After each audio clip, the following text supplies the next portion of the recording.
the lead. I hear what you're saying about on your first announcement. I did want to ask you a question, since I'm not sure if the Secretary will be able to get it answered by the Secretary General, and it has to do with this. The allegation by Amnesty International is that this rape took place the day after peacekeepers were fired at in PK5. So it seems to smack of not of sexual abuse and exploitation only, but also rape as a tool of war, as a weapon of war. And I know that in this room, Ms. Bangura has said that her mandate doesn't cover UN peacekeepers. And so I wondered, is that something that the Secretariat would reconsider, given, at least in this case, if not other cases? You know, what I referred to in my opening statement were troubling allegations of abuse, so abuse writ large. Sure. Obviously, the mission in Central African Republic has been looking into this, and we expect them to investigate the exact circumstances of these allegations thoroughly and quickly.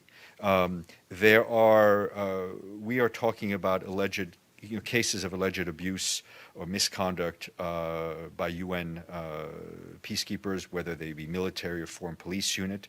There are very clear procedures in place on how to investigate and deal with those issues. Ms. Bangura's mandate is given to her by the Security Council.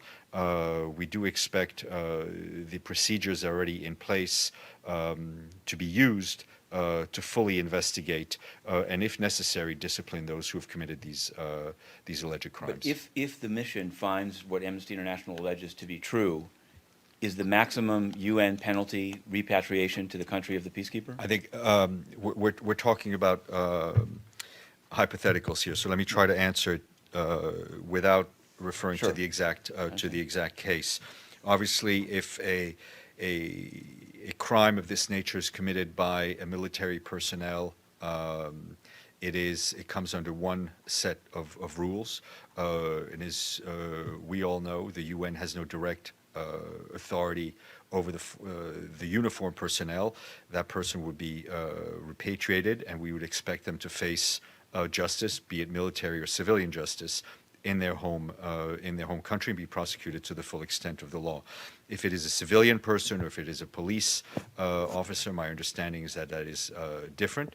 Obviously, the case we would be in touch with the local authorities, and obviously the authorities of which that person is their nationality, so to speak. And just one last thing, there's been this it was said that the Secretary General was considering moving beyond sort of anonymity for countries and non-disclosure of what actually happens. Would this, can you say, without yet knowing what the mission will decide, that were they to find this to be true, that this would be the case to dispense with that? I don't think there's a change in policy. I think I would refer you what the Secretary General said in his latest report would be that is his intention to do so.